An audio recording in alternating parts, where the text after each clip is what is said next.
ഞാനിവിടെ 10 ദിവസമായി വളരെ ഡെഡിക്കേറ്റായി അർജുനന് വേണ്ടി കേരളത്തിൻ്റെ ഒരു MLA എന്ന നിലയ്ക്ക് ഇടപെട്ട ഒരാളാണ്. എന്നെ സംബന്ധിച്ചിടത്തോളം തുടക്കത്തിൽ വരുമ്പോൾ നിങ്ങൾക്കൊക്കെ അറിയാം, നമ്മളെല്ലാവരും ആവശ്യപ്പെട്ടൊരു കാര്യം, അർജുൻ കിടന്നുറങ്ങുന്ന ട്രക്ക് ആ മണ്ണിടിച്ചിൽ കുമിഞ്ഞുകൂടി കിടക്കുന്ന മണ്ണിനടിയിലുണ്ടാകുമെന്നുള്ള ഒരഭിപ്രായത്തിനിടയിൽ എല്ലാ മണ്ണും മാറ്റിക്കഴിഞ്ഞപ്പോൾ നമുക്ക് ഒരു നിരാശ തോന്നിയത് അതിനകത്ത് അർജുനില്ല എന്നും ട്രക്കില്ല എന്നാണ്. അതിനുശേഷം ഇന്ദ്രപാലിൻ്റെ ടീം കൃത്യമായി ഒരു ലൊക്കേഷൻ കണ്ടെത്തി. ആ ട്രക്ക് ഔദ്യോഗികമായി കണ്ടെത്തിയ കാര്യം ലോകത്തോട് വിളിച്ചു പറഞ്ഞ ഔദ്യോഗികമായി കർണാടകത്തിൻ്റെ റവന്യൂ മന്ത്രിയാണ്. അതിനുശേഷം ആ ട്രക്കിന് ട്രക്കിൻ്റെ അടുത്തേക്ക് എത്താനുള്ള എല്ലാവിധ ശ്രമം നടത്തിയിട്ട് പോലും ഇവിടെ തോറ്റു നിൽക്കുകയാണ്. നേവിയുടെ ഉദ്യോഗസ്ഥന്മാരോട് ചോദിക്കുമ്പോൾ അവർ പറയുന്നത് 8 knots വെള്ളം. ഞങ്ങളൊരു 3 knots ഉണ്ടെങ്കിൽ അതിനകത്ത് 100% ജീവനോടെയുള്ള ഒരാളുണ്ടെങ്കിൽ മാത്രമേ സാഹസികമായി ഞങ്ങളങ്ങനെ മുങ്ങാറുള്ളൂ എന്ന് പറഞ്ഞിട്ട് അവർ ഒരു കാരണവശാലും ഈ വെള്ളം ഇത്രയും വല്ല സ്പീഡിനിടയിൽ ഞങ്ങൾക്ക് അടിയിലേക്ക് പോകാൻ കഴിയില്ല എന്ന് പറഞ്ഞു. അതിനിടയിൽ ഇവിടുത്തെ ജില്ലാ ഭരണകൂടവും MLAയും ഡ്രഡ്ജിങ് ഗോവയിൽ നിന്ന് കൊണ്ടുവരാൻ ശ്രമിച്ചു. അതിന് അദ്ദേഹം പറയുന്നത് ഞങ്ങൾ ലോറിയിൽ കയറ്റി ട്രക്കിൽ കയറ്റി 15 ടണ്ണാണ് കപ്പാസിറ്റി ഉള്ളത് കൊണ്ടുവരാൻ റോഡിലേക്ക്. 25 ടൺ ആയതുകൊണ്ട് കൊണ്ടുവരാൻ കഴിയും. സാങ്കേതിക തടസ്സം വന്ന് അത് ഇന്നുവരെ ഇവിടെ എത്തിച്ചിട്ടില്ല. 2 ഒരു ഫ്ലൂട്ടിംഗ് പാൻഡുലം എന്ന് പറയുന്നൊരു പുതിയൊരു സംവിധാനത്തെക്കുറിച്ച് ആലോചിച്ചു. അതുകൂടി ഇവിടുത്തെ ഗംഗാവളി ബ്രിഡ്ജും മറ്റുള്ള കൊങ്കൺ ബ്രിഡ്ജിനെയും അവർ പറയുന്നത് അത് പൊളിച്ചു മാറ്റിയിട്ടാണ്. അതൊന്നും നടക്കുന്ന കാര്യമൊന്നുമല്ല.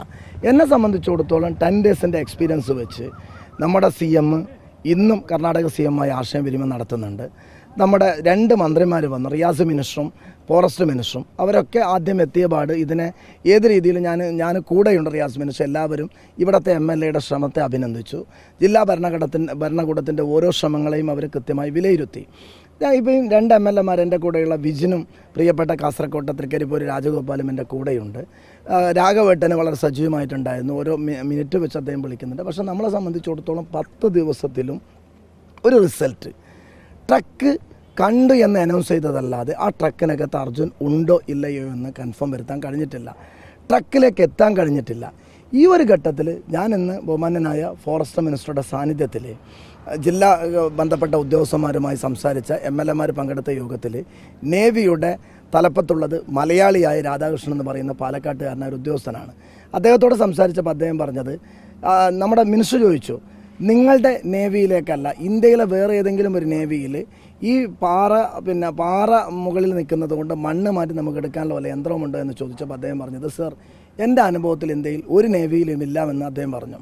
സെക്കൻഡ് ക്വസ്റ്റ്യൻ മിനിസ്റ്റർ ചോദിച്ചു, നമ്മുടെ ആർമിയിൽ ഏതെങ്കിലും സംവിധാനം ഇല്ലേ എന്ന് ചോദിച്ചു. അങ്ങനെ ചോദിക്കാൻ കാരണം ഈശ്വർ മൽപ്പെ എന്ന് പറയുന്ന ഒരു മുങ്ങൽ വിദഗ്ധൻ നിന്ന് മുങ്ങിയിട്ട് അദ്ദേഹം തിരിച്ചു വന്നപ്പോൾ പറഞ്ഞത്, മുങ്ങിയപ്പോൾ പാറക്കല്ലുകളാണ് കിട്ടുന്നത്, നല്ല കലക്ക് വെള്ളമാണ്. ഇത് എനിക്ക് ഇങ്ങനെ ഒരു ട്രക്കിനടുത്തേക്ക് അടുക്കണമെങ്കിൽ ഈ പാറക്കല്ല് മണ്ണ് മാറ്റണമെന്ന് അദ്ദേഹം പറഞ്ഞുകൊണ്ടിരിക്കുന്നുണ്ട്. ഇന്നിപ്പോൾ അവിടെ നടക്കുന്ന പ്രവൃത്തി എന്ന് പറയുന്നത് ഈ തുടക്കത്തിൽ പൊട്ടിപ്പോയ മെസ്കാം ഇവിടെ ഇവരുടെ ഇലക്ട്രിസിറ്റി ഡിപ്പാർട്ട്മെൻറ്റ് പ്രൈവറ്റാണ്. മെസ്കാമിൻ്റെ ഉദ്യോഗസ്ഥ ടീം വന്ന് ആ പൊട്ടി വീണ അവരുടെ കമ്പികൾ മുഴുവനും മാറ്റുന്ന എല്ലാവരെയും മാറ്റി നിർത്തി അതിൻ്റെ വർക്കാണ് നടക്കുന്നത്. ഞാനിവിടെ പ്രിയപ്പെട്ട കേരളത്തിലെ മാധ്യമപ്രവർത്തകരോട് പറയുന്നൊരു കാര്യം, കേരളം മുഴുവനും നമ്മൾ ദിവസങ്ങൾ തള്ളി നീക്കിയത് പ്രിയപ്പെട്ട അർജുനെ കിട്ടുമെന്നുള്ള പ്രതീക്ഷയിലാണ്. ഞാനും എൻ്റെ മണ്ഡലത്തിൽ നിന്ന് ഒറ്റ ദിവസത്തേക്ക് വന്ന ഒരാൾ 10 ദിവസക്കാലം നിന്നത് അർജുനെയും കൂട്ടി ജീവനോട് അർജുനെ കിട്ടണമെന്ന് നമ്മൾ പ്രാർത്ഥിച്ചു. അർജുനെയും കൂട്ടി പോകണമെന്നാണ്. ഇനിയിപ്പോൾ ബഹുമാന്യ മുഖ്യമന്ത്രിയുടെ ശ്രദ്ധയിൽപ്പെടുത്തുന്നുണ്ട്. ഞാനും എൻ്റെ അനുഭവം വെച്ച് CM-ആയിട്ട് കോൺടാക്ട് ചെയ്യുന്നുണ്ട്. തീർച്ചയായും CM to CM, Kerala CM, Karnataka CM, ഉദ്യോഗസ്ഥ ചീഫ് സെക്രട്ടറിമാർ തമ്മിൽ ഒരു B പ്ലാനിനെ കുറിച്ച് ആലോചിക്കേണ്ട ഒരു ആവശ്യകതയുണ്ട് എന്നാണ് എനിക്ക് ഫീൽ ചെയ്യുന്നത്. ഞാനിവിടെ എപ്പോഴും മീഡിയക്കാരുടെ മുമ്പിൽ വരും. ഞങ്ങളെക്കാളും ഞാൻ ഏറ്റവും കൂടുതൽ അഭിമാനത്തോടു കൂടി പറയുകയാണ്, കേരളത്തിലെ മീഡിയാസിനെ നിങ്ങളാണ് ഈ വിഷയത്തിൽ ഏറ്റവും ജാഗ്രതയോടുകൂടി ഇതിൻ്റെ നിജാംശം ലോകത്തോട് വിളിച്ചു പറഞ്ഞതും ഇവിടുത്തെ കൊടും മഴയിലും പ്രതികൂല കാലാവസ്ഥയിലും നിങ്ങൾ ചെയ്ത ത്യാഗമൊക്കെ ചരിത്രത്തിൽ എപ്പോഴും രേഖപ്പെടുത്തും. നിങ്ങളോട് ഒരു കാര്യം കൂടി പറയുന്നത്, ഇതേ രീതിയിൽ എല്ലാ ദിവസവും രാവിലെ വരുമ്പോൾ നിങ്ങൾ ചോദിക്കും, അപ്പോഴൊക്കെ മനസ്സിലുള്ളൊരു പ്രതീക്ഷ എന്നറിയുന്നത് ഇന്ന് അർജുനെ കിട്ടും. അപ്പോൾ അതിനിടയിൽ അർജുൻ മാത്രമല്ല ഇവിടുത്തെ 2 പേരും നഷ്ടപ്പെട്ടില്ല, പിന്നെ ലോകേഷും ജഗന്നാഥും. നമ്മൾ അവരെയും കിട്ടണമെന്ന് പ്രാർത്ഥനയിലാണ്. നമ്മളെ സംബന്ധിച്ചിടത്തോളം വൈകുന്നേരം നിങ്ങളുടെ മുമ്പിലെത്തി ഞാൻ മടങ്ങുമ്പോൾ നിങ്ങളോട് പറയാറുള്ളത് ഇങ്ങനെയൊക്കെയായി, നാളെ ഇന്ന യന്ത്രങ്ങൾ വരും, നാളെ വീണ്ടും തുടരുമെന്ന്.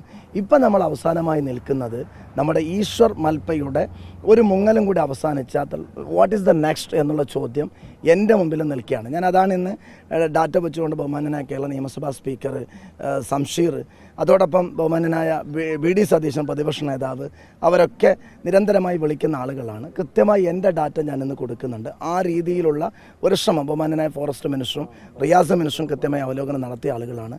നമ്മളെ സംബന്ധിച്ചിടത്തോളം ഒരു ബി പ്ലാൻ എന്നുള്ള രീതിയിലുള്ള ഒരു ഇടപെടലും കൂടി ആവശ്യകത നമ്മുടെ മുമ്പിൽ കാണുകയാണ്. അല്ലെങ്കിൽ ഇതേ രീതിയിലുള്ള ഒരു റിസൾട്ട് എന്നതിനപ്പുറം ഒരു മാറ്റം സംഭവിക്കാൻ സാധ്യതയില്ല. അങ്ങേക്ക് ഇതുവരെ ഒരു പ്രതീക്ഷ ഉണ്ടായിരുന്നു, ഇപ്പോൾ നിരാശ നിലനിൽക്കുന്നുണ്ട്. നിലവിലെ തിരച്ചിലുള്ള ഒരു പ്രതീക്ഷ നഷ്ടപ്പെട്ട അവസ്ഥയാണോ സത്യം?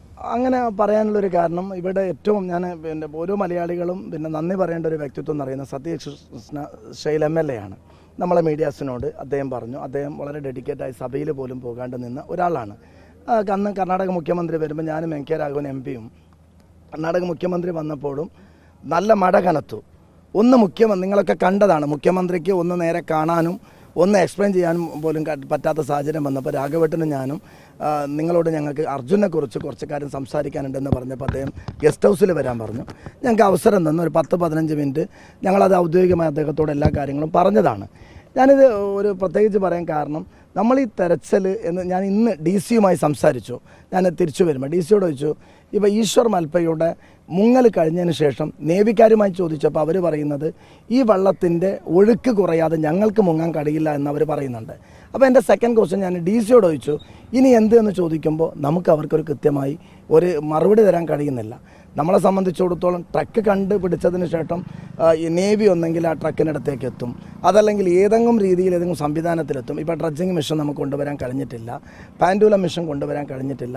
ഇങ്ങനെയുള്ള പല രീതിയിലുള്ള തടസ്സങ്ങൾ വരുമ്പോൾ എന്താണ് നെക്സ്റ്റ് എന്നുള്ള ചോദ്യം എന്നെയും അലട്ടുന്നുണ്ട്. എനിക്ക് ചെയ്യാൻ കഴിയുന്നൊരു കാര്യം പല പരിമിതികളുണ്ട്. ഞാനൊരു മനുഷ്യസഹജമായി ഒരു കേരളീയൻ എന്ന നിലക്ക്, പ്രത്യേകിച്ച് കന്നഡ അറിയുന്ന ഒരാളെന്ന നിലക്ക്, കർണാടകയിൽ നടന്നൊരു സംഭവം എന്ന നിലക്ക് ഓടിക്കിതച്ച് ഇവിടെ എത്തിയ ഒരാളാണ്.